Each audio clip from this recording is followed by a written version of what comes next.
The galaxy mocked Earth's silence until humanity answered with War Ambassador Taiyang Yun, stood in the grand chamber of the Galactic Council, a massive hall that could hold thousands of beings from dozens of species. Today it held the 7 council members and their entourages, all seated in their elevated platforms looking down at him. He felt small, and that was entirely the point of the room's design. "The human wishes to speak again," said the Orthani High Chancellor, his voice dripping with amusement. "How delightful. Please, Ambassador from Earth, share your concerns with us." Taiyang straightened his formal uniform and looked up at them. 80 years of insults and dismissal had led to this moment. He knew what was happening back home. He knew what Admiral Daewon was preparing. He just had to buy them time. "Honored council members," Taiyang began, his voice steady. 300 human civilians were killed by Velthari ships in our sovereign territory. This was not an accident. This was murder. We demand justice. The Velthari representative, a squat creature named Hokur, laughed openly. "Sovereign territory? You claim rocks floating in space? Perhaps the Silent Ones should learn that space belongs to those strong enough to take it." Several council members chuckled. The Zareth delegate actually applauded. Taiyang felt rage burning in his chest, but his face remained calm. "We claim the space we occupy just as you claim yours.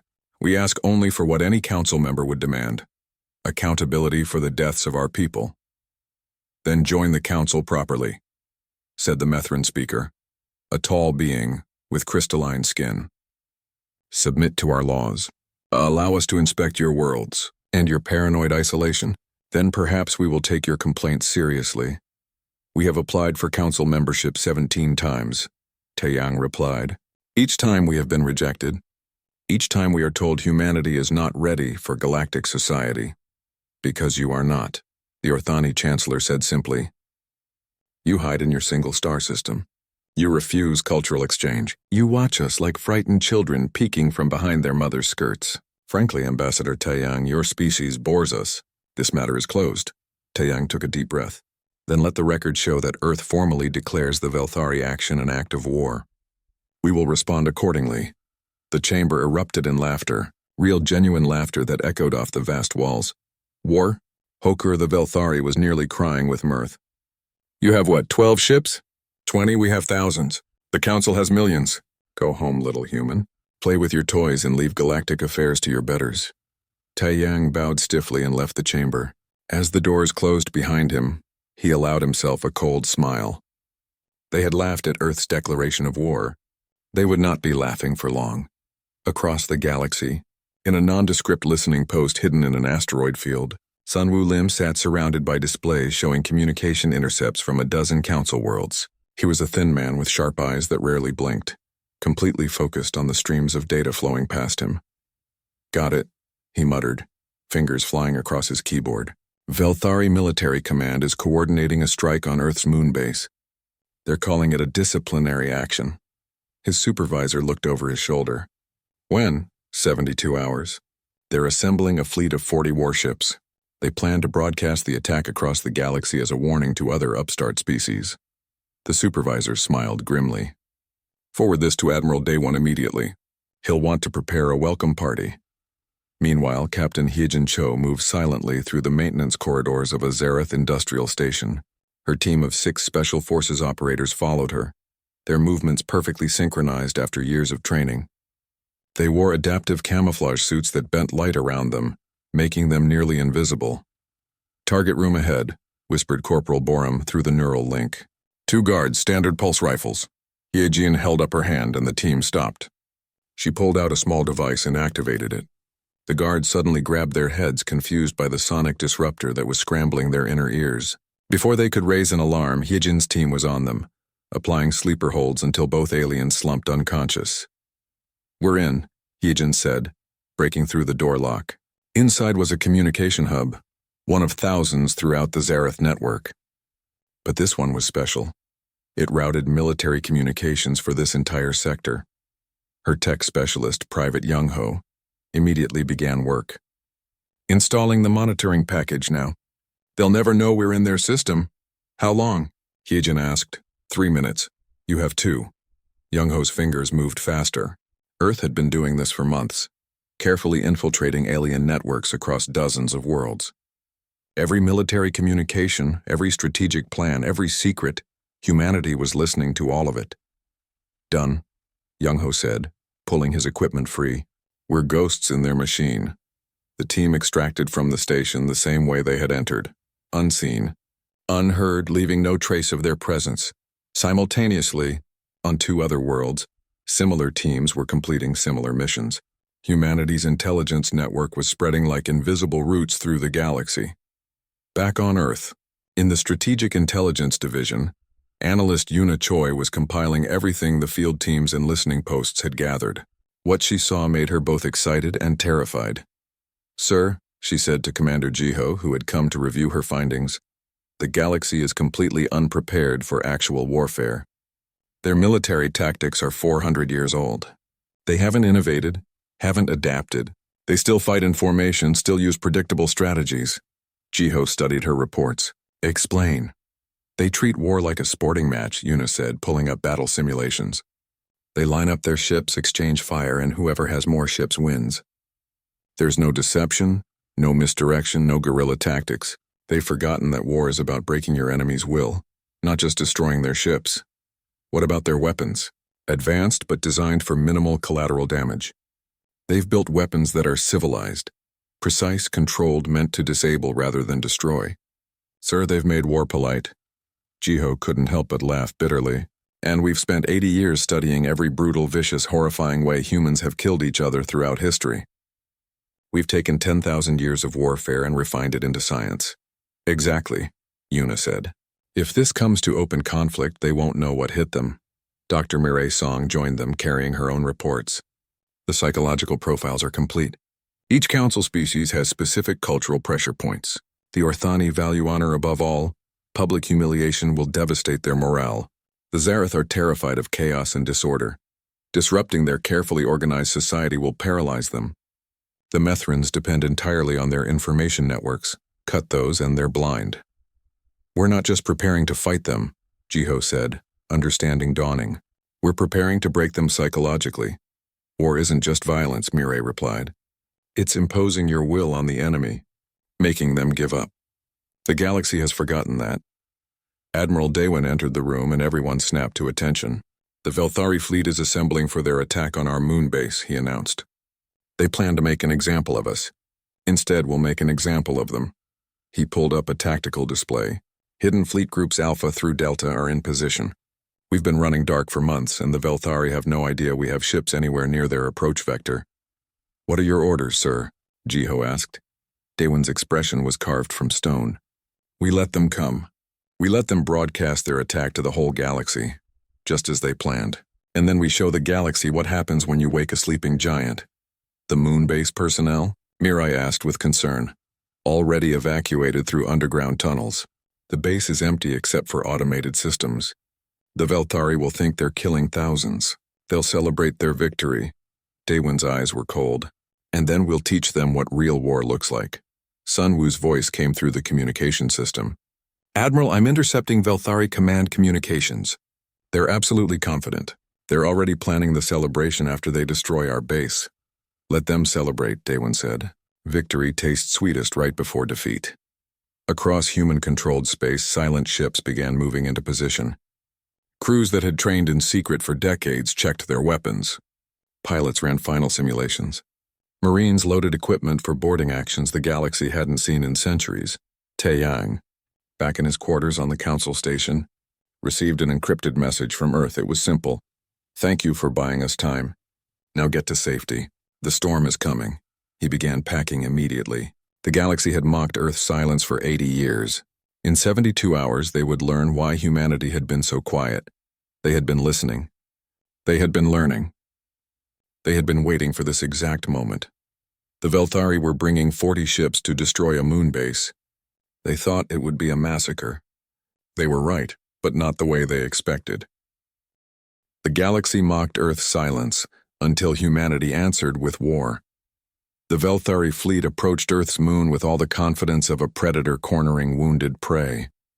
40 warships, their weapons charged and ready, moved in perfect formation toward the human base. Fleet Commander Nokrath stood on his flagship's bridge, barely containing his excitement. Broadcasting to all Council worlds as ordered, his communication officer reported. The galaxy is watching. Excellent, Nokrath said, his voice full of pride. Let them see what happens to species that defy their betters. Charge all weapons. Prepare to fire. On Earth, in the underground command center, Admiral Daewin watched the Velthari fleet on his displays. Around him, the most skilled military minds humanity had ever produced waited for his orders. He looked calm, but his eyes were those of a hunting wolf. Fleet Groups Alpha through Delta report status, he said quietly. Alpha Group ready. 20 ships in position, completely dark. Beta Group ready. 18 ships armed and waiting. Delta Group ready. Electronic warfare systems active. Gamma Group ready. All fighters prepared for launch. Daewin nodded slowly. Remember, we're not just fighting the Velthari. We're teaching the entire galaxy a lesson. Make it count. On the moon, the automated systems in the base created perfect illusions of life. Lights moved in windows. Communication signals pulsed outward. Heat signatures suggested thousands of humans going about their daily work. The base looked fully operational and completely unaware of the danger approaching. Fire, Nokrath commanded. The Velthari fleet unleashed everything they had. Energy weapons and missiles streaked toward the moon base, impacts lighting up the lunar surface in spectacular explosions. The base's shields flickered and died. Structures collapsed. Within minutes, the entire facility was reduced to rubble. Nokrath smiled with satisfaction. Broadcast our victory. Tell the galaxy that the Velthari do not tolerate. Sir, his sensor officer screamed. Energy signatures. Dozens of them. Ships appearing from nowhere. The human fleet had been there all along, hiding in the moon's shadow, running completely silent with systems Earth had developed specifically for stealth. Now they came to life all at once, surrounding the Velthari force on all sides. What is this? Nokrath stammered, looking at his displays in confusion. Where did they? He never finished the sentence. Major Kiwan Han, commanding a human assault ship, fired the opening shot. But it wasn't a normal weapon. It was a focused electromagnetic pulse, designed by Dr. Yunji Bei specifically to disable alien systems without destroying them. The Velthari flagship went dark. Every system died at once. Life support failed. Weapons went offline. The ship drifted helplessly in space. All ships execute Pattern Omega-7, Admiral Daewin commanded. What happened next would be studied in military academies for generations. The human fleet didn't just attack, they performed. Every move was calculated, every shot precise. They used tactics the galaxy had never seen before. Pilot Minseo Zhang led her fighter squadron in a maneuver that seemed impossible. Her ships split apart, each one transmitting false sensor signatures to make it look like hundreds of fighters filled the space. The Velthari ships fired wildly at Ghost while the real fighters struck from unexpected angles. Break their formation, Minseo commanded. Don't let them group up. Her fighters moved like schools of fish, weaving between the larger Velthari ships, disrupting their ability to coordinate. The aliens tried to track them, but their targeting systems couldn't keep up with the chaotic movement. Meanwhile, Kiwan's assault ships were doing something the galaxy considered impossible. They were boarding enemy vessels. Human Marines trained in zero-gravity combat breached the disabled Velthari ships and moved through them like ghosts. The aliens had no experience with this kind of fighting. Secure the bridge, Kiwan ordered, leading his team through a Velthari cruiser. They moved in perfect coordination, using stun weapons that dropped the alien crew without killing them. Within minutes, they controlled the ship. Dr. Yunji's weapons platform hidden among Earth's orbital stations fired again. This time it was a relativistic kinetic weapon. A small projectile accelerated to a fraction of light speed. When it hit a Velthari battleship, the impact was devastating. The ship simply ceased to exist, torn apart by the energy of the collision. Target their command ships, Yunji said calmly, already calculating the next trajectory. Break their ability to coordinate. The Velthari fleet was falling apart. They tried to return fire, but the human ships were never where the aliens expected them to be. Earth's forces used every advantage: superior sensors, better coordination, and tactics based on thousands of years of human warfare. Nokrath, trapped on his darkened flagship, watched through emergency viewports as his fleet was systematically destroyed. But they weren't being killed, that was almost worse. The humans were disabling ships, capturing them, turning the Velthari's own weapons against them. Surrender, a voice said in perfect Velthari language through his emergency communication system. Your fleet is finished. Surrender now and your crews will live. Never. Nokrath spat. We are Velthari. We do not surrender to primitives. Admiral Daewin heard this response in his command center. He sighed and nodded to his weapons officer. Show them we're not primitives. 3 human ships moved to surround Nokrath's flagship. They didn't fire weapons. Instead, they activated tractor beams, technology the Council species considered impossible to weaponize, and simply grabbed the massive alien ship. They began pulling it toward Earth. What are they doing? Nokrath screamed. What is this? On Earth, Commander Jiho Kang was coordinating the information warfare aspect of the battle. Broadcast everything, he ordered. Make sure every Council world sees this. The galaxy was indeed watching. On 100 worlds, billions of aliens watched in shock as the mighty Velthari fleet was taken apart by the primitive humans. The battle that was supposed to be an example of Velthari power became a demonstration of human superiority. 17 minutes, Dr. Mirai-Song said, checking the battle timeline. They destroyed or captured 40 warships in 17 minutes. The Galactic Council emergency session was chaos. Representatives screamed at each other, demanding to know how this was possible. The Orthani High Chancellor looked like he might collapse. How do they have this technology? The Methrin speaker demanded. How do they have these tactics? We've been watching them. No, said Ambassador Taeyang, who had appeared on the communication channel wearing a cold smile. We've been watching you. For 80 years while you mocked us, we studied you. We learned your languages, your cultures, your military capabilities. We know everything about you, and you know nothing about us. The council chamber fell silent. You thought our silence meant weakness, Taeyang continued. You thought our patience meant fear. You were wrong. We were waiting, learning, preparing. You asked why humans were so quiet? Because we were listening. On the battlefield, the last Velthari ship finally surrendered. The entire fleet was now under human control. Some ships captured, some disabled, but none completely destroyed. The death toll among the Velthari was minimal. The humiliation was total. Admiral Daewin opened a channel that broadcast across the entire galaxy. His face appeared on screens on every council world. This is Admiral Daewin Park of the Earth Defense Coalition, he said, his voice carrying the weight of authority. For 80 years, humanity has endured mockery, dismissal, and contempt from the Galactic Council. We responded with patience and diplomacy. Today, you murdered 300 of our civilians. You forced our hand. He paused, letting his words sink in. This battle was a demonstration. We could have destroyed the Velthari fleet completely. We chose mercy. But understand this, humanity knows war. We have studied it, practiced it, perfected it for 10,000 years. What you just witnessed was us being gentle. He leaned forward, his eyes hard. We don't want war. We never did. But if you force us to fight, we will show you what real warfare looks like. We will show you tactics and strategies your civilizations have forgotten. We will remind the galaxy why peace is precious, because the alternative is us. The message ended. Across the galaxy, species that had dismissed humanity as primitive now reconsidered. The Velthari, the proud warriors who had laughed at Earth's protests, now drifted in captured ships, prisoners of the weak humans.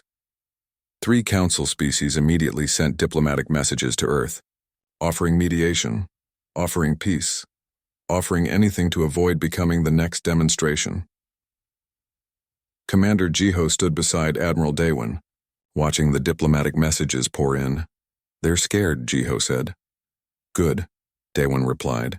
Fear means respect. Respect means they'll think before they attack us again. Will they accept it? Will they give us justice for our dead?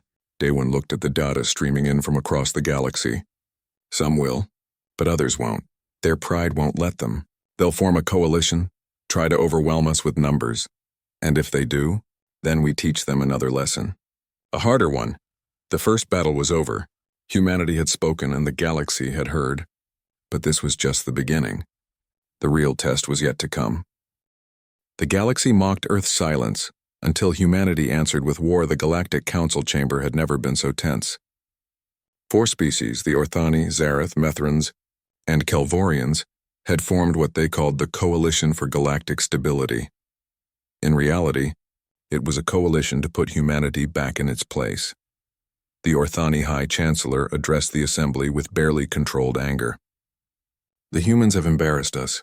They have shown disrespect to species millions of years older than them. This cannot stand. Agreed, said the Zareth Prime Coordinator, its crystalline body pulsing with agitation.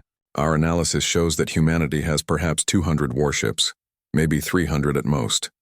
We have over 10,000 between our four species. The solution is simple: overwhelming force. The Methrin speaker nodded. We will assemble the largest fleet in 400 years. We will surround their pathetic single-star system and demand surrender. They will have no choice but to submit. Ambassador Taeyang watched this from the human observation gallery. He wanted to warn them, to tell them they were making a terrible mistake. But his orders from Earth were clear. Let them come. Let them learn.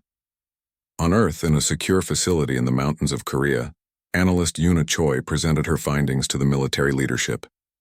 Charts and data filled the screens around her. The coalition is forming exactly as predicted, she said, highlighting the fleet movements on the map. They're gathering ships from across their territories. Current count is 9,412 warships. They plan to be at Earth in 2 weeks. Let me guess, said Commander Jiho. They're moving in standard formation, broadcasting their intentions, making no attempt at operational security. Yuna smiled grimly. They're actually announcing their fleet positions in public broadcasts. They want the galaxy to see their overwhelming response to human aggression. They're turning it into a show. Admiral Daewon studied the coalition fleet disposition. They're making every mistake we predicted. They think numbers alone will win. They have no concept of strategic deception, no understanding of asymmetric warfare. What's the plan, sir? Asked Major Kiwan Han, who was present for the strategy session. Daewon pulled up a new display. We don't fight their fleet directly. We can't. They do outnumber us significantly. Instead, we fight the way humans have always fought when outnumbered. We make them afraid. We hit them where they're weak. We turn their strengths into weaknesses. Dr. Yunji Bei, the weapons specialist, leaned forward. The quantum communication disruptors are ready. Once activated, they'll cut off the coalition fleet's ability to coordinate in real time. They'll be reduced to using light-speed communications. Which means, Mireille Song added, in a battle spread across a solar system, by the time they send a message and get a response, minutes or even hours will have passed. They won't be able to adapt to changing situations. Meanwhile, Jiho said, understanding the plan, we'll have instant communication across our entire force. We'll see everything they do before they can respond. Admiral Daewon nodded. Exactly. We turn their numbers into a liability. A fleet that size needs perfect coordination. Take that away and they're just a mob. 2 weeks later, the coalition fleet arrived at the edge of Earth's solar system. It was a sight to inspire awe. Thousands of ships stretching across space, representing the combined might of 4 ancient civilizations. Coalition Fleet Commander Jovek, an Orthani with centuries of ceremonial military experience, broadcast to Earth, humans, you are surrounded. You are outnumbered 30-1. Surrender now, or we will take your system by force. Admiral Daewon's response was simple, no. Then you have chosen extinction, Jovek replied. We've chosen to teach you a lesson, Daewon said. Class is now in session. The human fleet appeared, but not where the coalition expected. Instead of defending Earth directly, human ships emerged from hiding spots throughout the solar system. They'd been there for weeks, waiting in the shadows of asteroids and moons. They're splitting up, Jovek said, confused. They're dividing their already inferior numbers? Have they gone mad? Colonel Seojin Nam commanded the first strike. His specialized assault force hit the coalition supply ships at the rear of their formation. These were civilian vessels, lightly armed, carrying fuel and ammunition for the massive fleet. Target the supply chain, Seojin ordered. Don't destroy the ships, capture them. His Marines boarded 3 supply vessels simultaneously. The coalition crews, who hadn't seen combat in their entire lives, surrendered almost immediately. Within an hour, Seojin controlled a significant portion of the coalition's supply fleet. Supply vessels secured, Seojin reported. The coalition fleet just lost 20% of its fuel reserves. But that was just the beginning. Dr. Yunji activated the quantum communication disruptors hidden throughout the solar system. Instantly, the coalition's real-time communication network collapsed. Sir, a Zareth officer reported to Jovek. We've lost quantum comms. We can only use standard channels. What? Jovek couldn't believe it. That's impossible, Quantum entanglement can't be disrupted. Apparently it can, his tactical officer replied. The humans just did it. Suddenly, the massive coalition fleet became 9,000 individual ships with no way to coordinate instantly. Orders took minutes to propagate. Responses took even longer. The formation began to drift apart. Meanwhile, pilot Minso Zhang led her fighter wings in a new kind of attack. Her ships didn't engage the coalition warships directly. Instead, they deployed thousands of small drones that looked exactly like human fighters on sensors. Decoy drones away, Minso reported. The coalition sensors should be going crazy right about now. They were. Coalition ships detected what looked like tens of thousands of human fighters swarming from every direction. They fired wildly, wasting ammunition on targets that weren't there while the real human ships struck from unexpected angles. Captain Haijin Cho had infiltrated the coalition fleet weeks ago. Her team had planted themselves on a captured Velthari ship that was now part of the coalition forces. Now they activated their sabotage programs, uploading virus to coalition tactical network, Heejin reported. It'll spread through their data links. The virus was brilliant in its simplicity. It didn't destroy systems, it just made them slightly unreliable. Sensors showed targets a few degrees off from their real position. Weapons fired a fraction of a second late. Navigation systems drifted slightly off course. Nothing catastrophic, but in combat, precision was everything. Coalition ships began firing on each other, their corrupted sensors showing friendly vessels as enemies. The formation collapsed into chaos. Pull back, Jovek ordered. Regroup at rally point 7. But his orders took 3 minutes to reach the furthest ships. By then, the situation had changed completely. Human forces had struck again, this time targeting the coalition's command and control ships. Kiwan's Marines boarded the Orthani flagship.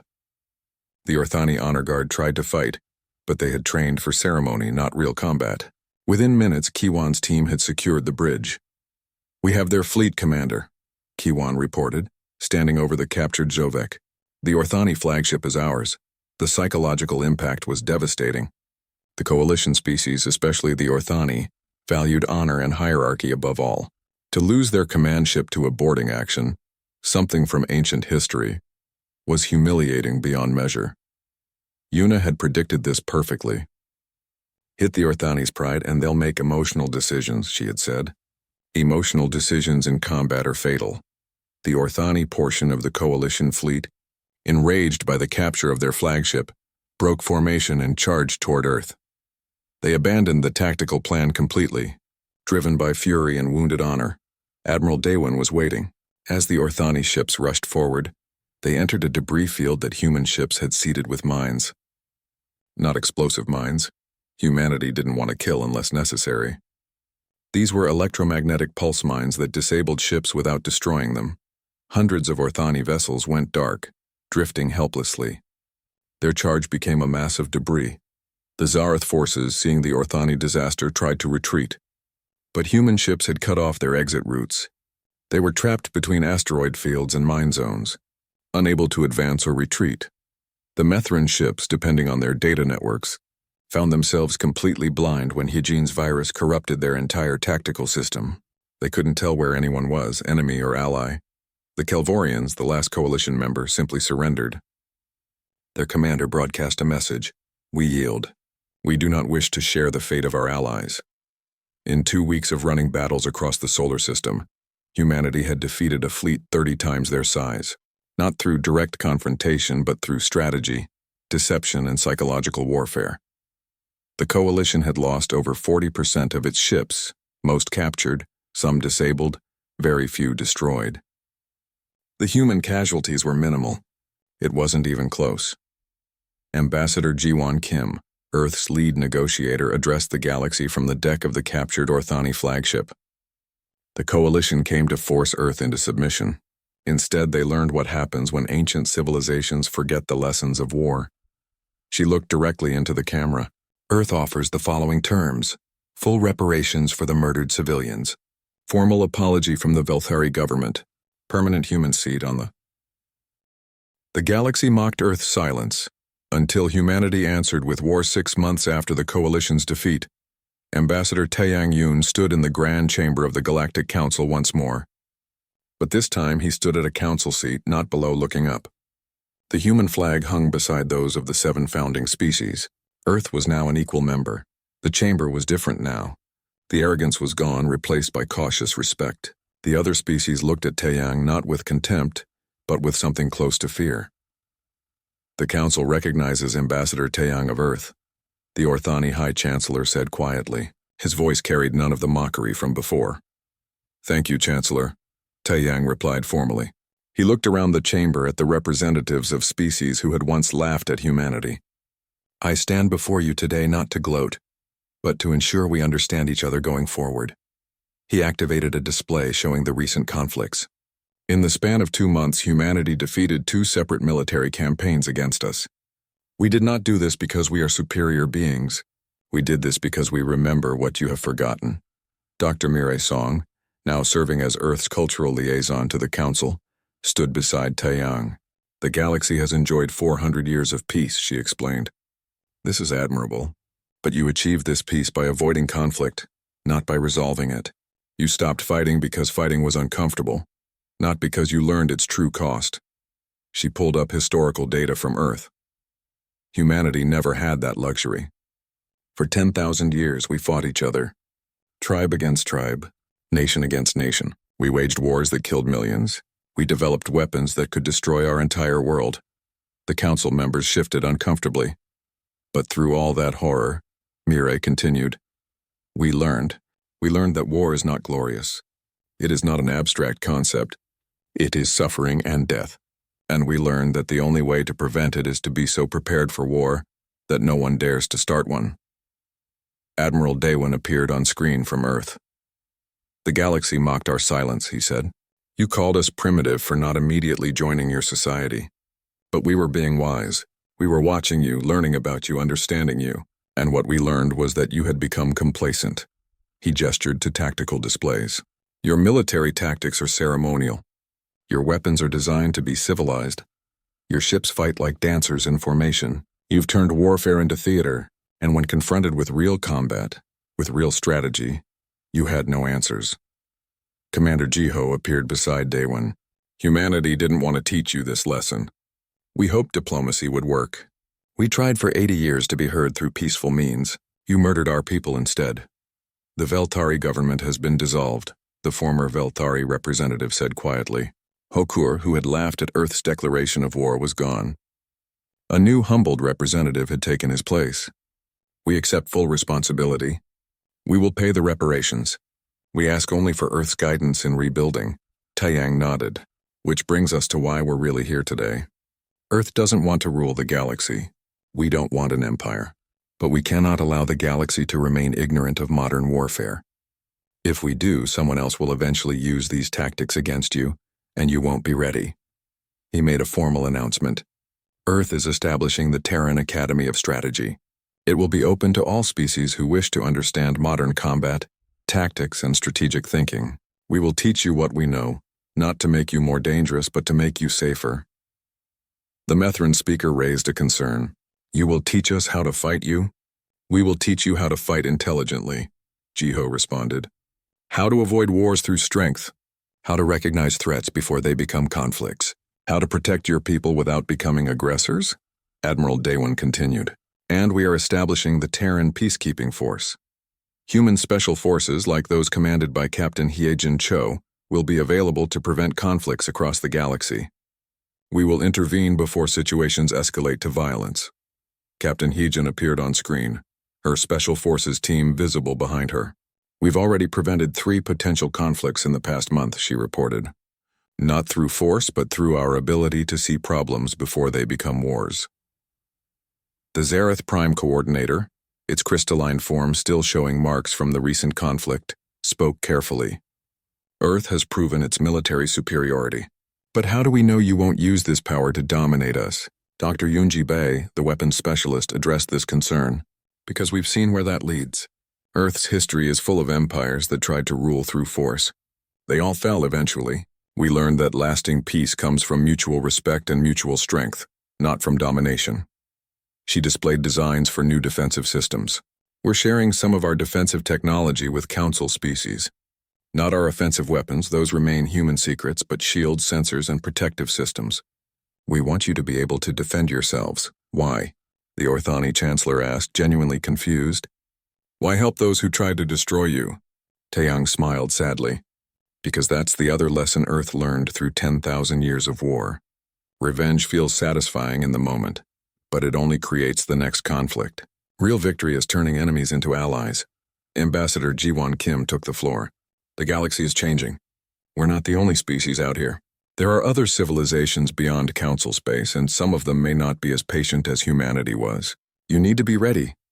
She pulled up star charts showing unexplored regions.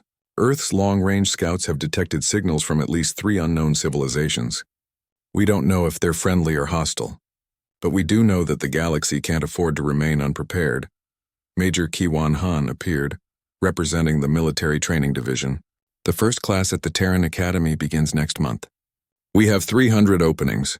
I encourage every council species to send their best strategic minds, not to learn how to attack, but to learn how to think. What will you teach them? Asked the Kelvorian representative. Everything, Kiwan replied simply. The history of warfare, the psychology of conflict, strategic planning, tactical adaptation, how to read an enemy, how to predict their moves, how to win without fighting, and most importantly, how to know when fighting is the only option left. Colonel Seojun Nam added his perspective. War is a tool, not a solution. It should be the absolute last resort. But when it becomes necessary, you must know how to use it effectively. Half measures in combat just lead to more suffering. Analyst Yuna Choi presented the final piece of Earth's plan. We're also establishing a galactic early warning system. Combined human and council intelligence will monitor for potential conflicts. We'll use the same analytical methods that predicted the coalition's tactics to predict and prevent future wars. This system, Sun Wu Lim explained from his intelligence post, will give the galaxy what Earth had: information, knowledge about what's happening across space. No more surprise attacks. No more misunderstandings that escalate to violence. The council sat in silence, processing everything. Finally, the Orthani High Chancellor stood. It was a significant gesture, standing to address an equal, not sitting to address an inferior. Earth has humbled us, he said, his voice carrying genuine respect. We mocked your silence and learned it was wisdom. We attacked your patience and learned it was strength. We tried to crush your spirit and learned it was unbreakable. He bowed slightly, another significant gesture. The Orthani formally apologize for our arrogance. We accept Earth's offer of education, and we pledge to support the Terran peacekeeping force with whatever resources you need. One by one, the other council species made similar commitments. Even the Velthari representative, speaking for a chastened species, pledged full cooperation. Taeyang felt a weight lift from his shoulders. Then let us begin a new era. Not of Earth dominating the galaxy, but of the galaxy finally understanding what peace truly requires. 3 years later, a young Zareth cadet stood in the Terran Academy of Strategy, studying a tactical simulation. The instructor, a human colonel, watched as the cadet analyzed the scenario. Why did the coalition fleet fail? The instructor asked. The cadet considered carefully. They thought numbers alone would win. They forgot that warfare is about thinking, not just fighting. They had superior forces but inferior strategy. And what did humanity have that they didn't? Memory, the cadet replied. Humans remembered what war truly means. They remembered that victory goes to the prepared, not the powerful. Admiral Daewon, observing the class, smiled. He was older now, ready to retire soon. But he was satisfied. Earth had not conquered the galaxy. They had educated it. In the council chamber, Ambassador Taeyang worked with other species on a new trade agreement. Debates were vigorous but respectful. Disagreements were resolved through negotiation, not threats. The galaxy had learned. Captain Hyejin and her peacekeeping teams had prevented 17 conflicts in the past year. Not through force, but through early intervention and smart diplomacy. The galaxy was becoming safer. Dr. Mireille's cultural exchange programs had helped different species understand each other better. The fear that had followed Earth's military victories was being replaced by genuine respect and friendship. And in the depths of space, human scouts continue. The small scout ship moved quietly through the asteroid field near the edge of human territory. Inside, Corporal Han Jiwoo checked his instruments for the 3rd time that hour. Everything looked normal. The asteroids drifted past his windows like giant rocks floating in an endless ocean of stars. Jiwoo was 24 years old, and this was only his third mission in deep space. He had joined the Human Expeditionary Force because he wanted to see the galaxy. 3 months ago, humans had made first contact with alien civilizations.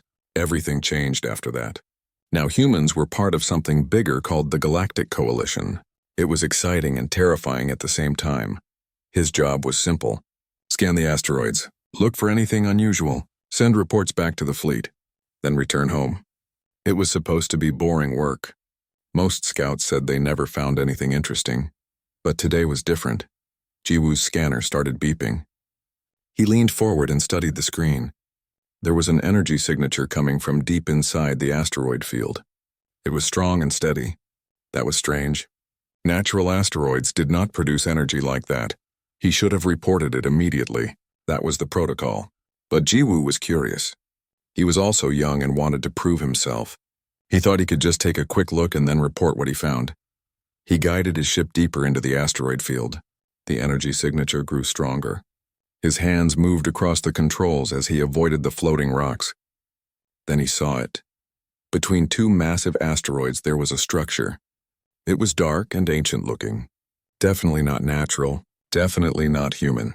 It looked like it had been there for thousands of years. Jiwoo activated his communication system. "Command, this is Scout 7. I have found something. There is a structure here in the asteroid field. It is not natural. I am going to get closer and—" The communication cut off.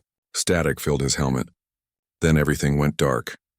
Back on the human flagship, Lieutenant Kim Hyeri sat at her communication station. She had been friends with Jiwoo since training. They had joined the fleet together. She was listening to his transmission when it suddenly ended. "Scout 7, please repeat," she said into her microphone. Nothing. Only static. She tried again. "Jiwoo, respond, please." Still nothing. Her heart started beating faster. She checked all her systems. The tracking signal from his ship was gone. Everything was gone. It was like his ship had simply vanished. She stood up quickly and ran to the command deck. Commander Park Daehyun was standing near the large windows looking at the stars. He was a tall man with gray hair and a serious face. He had commanded ships for 20 years. "Commander," Hyeri said, trying to keep her voice steady, "we have lost contact with Scout 7. All signals are gone." Park turned around immediately. "When?" 2 minutes ago. He was investigating an energy signature in Sector 47. Then everything went dark. Park walked to the main console. He pulled up Jiwoo's last known position on the screen. His jaw tightened. "Order all fleet operations to halt. I want every available ship ready to move." Near the commander stood Ambassador Kelvith. He was not human. He was from an insect-like species called the Vryn. He had been assigned to the human fleet to help with diplomatic relations. His 4 eyes blinked in confusion. "Commander Park," Kelvith said in his clicking voice, "you are stopping fleet operations for one scout? One individual soldier?" Park looked at the ambassador. "Yes? But this is not logical," Kelvith continued. "Scouts are lost sometimes. It happens to all species. You have diplomatic duties, important meetings. You cannot delay everything for one person." Park's expression did not change. "Ambassador, I understand this may seem strange to you, but in the Human Expeditionary Force we have one rule that we never break. We do not leave our people behind, ever." Kelvith's antennae twitched with confusion. In the coalition, lost scouts were simply listed as casualties. Ships did not stop. Missions continued. The needs of the many outweighed the needs of the one. That was logical. That was how civilizations survived in the harsh galaxy. But humans were different. Kelvith was beginning to understand this. Commander Park started giving orders. "I want the 3rd Fleet redirected immediately. All available ships to Scout 7's last known coordinates. Prepare rescue and recovery teams. Get Captain Yoon and his specialist ready to deploy." Officers moved quickly across the command deck. Hyeri returned to her station and began coordinating communications. Within minutes, the entire fleet was changing course. 40 ships. 15,000 personnel, 3 massive destroyers, a dozen frigates, support vessels, medical ships, all moving toward one spot in space. All because one young scout had gone missing. Ambassador Kelvith watched in amazement. In his long career, he had never seen anything like this. The Vryn did not do this. The reptilians did not do this. No coalition species did this. It was inefficient. It was expensive. It was emotional rather than logical. But as he watched the humans work together with such determination, he started to feel something strange. Something he had never felt before when thinking about military operations. It felt almost like respect. "Commander," Kelvith said quietly, "how many resources will you commit to finding this one scout?" Park did not hesitate. "Everything we have. And if he is already dead? Then we bring him home anyway," Park said firmly. "Jiwoo is not just a soldier. He is someone's son, someone's friend. He is part of our family. We do not abandon family." Hyeri felt tears forming in her eyes, but she blinked them away. She focused on her work. She would help find Jiwoo. She knew the entire fleet would do everything possible. Across the ship, soldiers prepared their equipment. Pilots checked their fighters. Marines loaded their weapons. Medical teams prepared emergency facilities. Everyone knew what was happening. Everyone knew the mission. One of their own was missing. That was all they needed to know. Captain Yoon Minho received the orders in his quarters. He was the leader of the Elite Rescue and Recovery Division. He had led dozens of dangerous missions. But this one felt personal. Every rescue mission felt personal to him. He gathered his team immediately. They would be the first ones into the search zone. They would be the ones who found Jiwoo. Or they would die trying. The fleet moved through space like a giant metal creature. Ship after ship followed the flagship. Their engines glowed bright blue against the darkness. They were heading toward the unknown, toward danger, all for one person. Ambassador Kelvith sent a message to the Coalition Council. He described what he was witnessing. The response came quickly. The council was confused. They said the human response was irrational. They said it was a waste of resources. They said humans would learn that the galaxy was cruel and that such emotions were weaknesses. But Kelvith was not sure anymore. As he watched Commander Park coordinate the massive rescue operation, as he saw the determination on every human face, he wondered if maybe the humans understood something that the rest of the galaxy had forgotten. Maybe strength was not just about weapons and logic. Maybe it was also about never giving up on each other. The fleet continued moving. Somewhere in that asteroid field, Jiwoo was waiting. He did not know it yet, but 15,000 humans were coming for him. They would not stop. They would not turn back because that was what humans did. They did not leave their people behind.